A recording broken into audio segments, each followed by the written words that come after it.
Évangile de Jésus-Christ selon saint Marc. En ce temps-là, Jésus et ses disciples revinrent à Jérusalem. Et comme Jésus allait et venait dans le temple, les grands prêtres, les scribes, les anciens vinrent le trouver. Et ils lui demandaient: par quelle autorité fais-tu cela? Ou alors, qui t'a donné cette autorité pour le faire? Jésus leur dit: je vais vous poser une seule question, répondez-moi. Et je vous dirai par quelle autorité je fais cela. Le baptême de Jean venait-il du ciel ou des hommes? Répondez-moi. Il se faisait entre eux ce raisonnement: si nous disons du ciel, il va nous dire: pourquoi donc n'avez-vous pas cru à sa parole? Mais allons-nous dire des hommes? Ils avaient peur de la foule, car tout le monde estimait que Jean était réellement un prophète. Ils répondent donc à Jésus: nous ne savons pas. Alors Jésus leur dit: moi je ne vous dis pas non plus par quelle autorité je fais cela. Acclamons la parole de Dieu.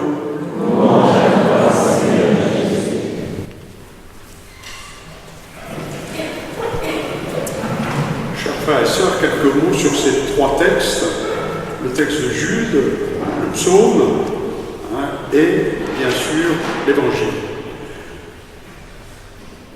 Commençons par le psaume, parce que dans l'ordre chronologique, c'est celui qui est dit le plus ancien. Il est à une période où les Juifs n'ont pas connu la rédemption, et ils sont dans cette attente, qu'ils traduisent par cette très belle parole: mon âme a soif de toi. Je te cherche dès l'aube. Après toi languit ma chair. Vous voyez, le peuple juif sait très bien qu'il y a un seul vrai Dieu. Il sait très bien quelles sont les consignes pour, j'allais dire, suivre ce Dieu. Les 10 commandements, il les a reçus, ce peuple, dans le désert, par l'intermédiaire de Moïse. Mais en fait, ils n'ont pas la grâce qui leur permettrait de suivre ces commandements, et ils continuent à souffrir. C'est pour ça qu'ils continuent à avoir cette soif, vous voyez, de tous ceux qui se rendent compte qu'ils ont besoin d'un Dieu vivant pour survivre. Alors ça, faisons tout de suite le parallèle avec notre époque. Dans cette époque déchristianisée, très profondément athée, beaucoup de gens souffrent. Ils ne savent pas pourquoi, mais ils souffrent. Parce qu'il y a toujours deux choses qui percutent tout le monde: c'est le mal et la mort. Le mal, la haine qui existe dans le monde, donc toutes les souffrances que ça cause, et puis la mort. La seule chose dont nous sommes survivants, c'est que nous mourrons. C'est incontournable. Et donc, celui qui n'a pas la connaissance du vrai Dieu, il est dans cette souffrance. Au moins, le peuple juif savait que ce vrai Dieu existait. Beaucoup de nos contemporains ne savent même pas. Alors, si nous faisons le parallèle avec Jude, qui lui parle après la rédemption, c'est un des apôtres, c'est le troisième de la fratrie des Saint-Germain de Jésus. C'est un homme discret, parle peu. Il a écrit une petite épître. On n'a pas beaucoup de renseignements sur quel a été son apostolat. Par contre, par cette lettre, on voit qu'il est vraiment axé sur l'essentiel, la foi. Mais il dit cette foi, il faut l'entretenir, et pour ça, prier l'Esprit Saint. Vous voyez que c'est toujours d'actualité aujourd'hui. Quand on veut garder la foi solide, intacte, qui puisse nous nourrir, il faut continuer à prier l'Esprit Saint et à se tenir au courant de l'enseignement de l'Église. Deuxièmement, il dit bien sûr: gardez-vous dans l'amour de Dieu. Ça, c'est la vertu de charité. Et puis pour la vertu d'espérance, qui est souvent la plus difficile à garder, il nous dit: vous avez la certitude de la miséricorde de notre Seigneur Jésus-Christ en vue de la vie éternelle, et donc soyez dans l'espérance. En cette année de la miséricorde, nous avons particulièrement besoin, vous voyez, d'implorer le Seigneur pour que nos contemporains, vous voyez, ne perdent pas l'espérance. Alors venons-en maintenant à l'évangile, simplement pour dire que cet évangile se situe vers la fin de la vie publique de Jésus.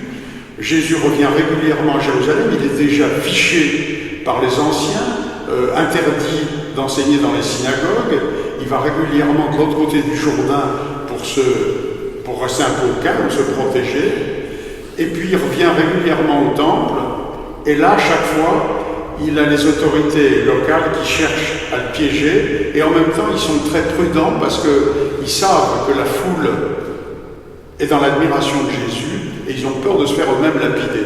Alors là, ils viennent le voir vraiment en grande délégation, c'est pratiquement tous les gens du Sanhédrin, les chefs des grands prêtres, les familles des grands prêtres, les Sadducéens, les pharisiens, les scribes, les docteurs de la loi, et ils viennent lui dire dis-nous par quelle autorité tu fais ça. Et là Jésus, d'une façon extrêmement habile, leur dit puisque vous me posez une question, moi je vais vous en poser une autre, alors comme ça on sera à égalité, et il sait très bien qu'ils n'oseront pas répéter leurs questions et être exigeants parce qu'ils ne répondront pas à la question que leur pose Jésus.